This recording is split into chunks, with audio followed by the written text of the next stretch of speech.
Magandang hapon mga katombi, shoutout po sa ating lahat. So for today vlog is heto. Hapon na, so namamalansya ako. Ang dami kong plantsahin.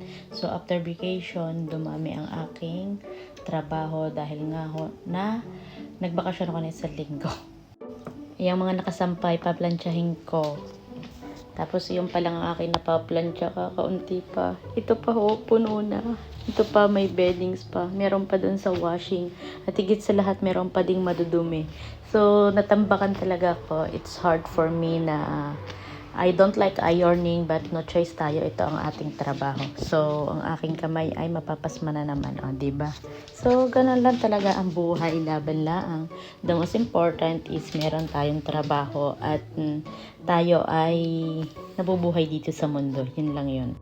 O ano, hanggang dito na lang ang vlog ko and thank you for watching. At ito ay share ng pamumuhay ko dito sa bansang France. So sa mga gusto mag-avail ng Allergen Skincare Essential, just PM and ilalagay ko na rin po dito ang kanilang name. Allergen Skincare Essential, search nyo lang siya sa FB page, sa Facebook at pwede na kayong umorder kahit kayo nasa Pilipinas at kahit nasa ang part kayo ng bansa at pwede rin kayo mag-distributor. So hanggang dito na lang ang vlog ko. Thank you so much for watching. Bye!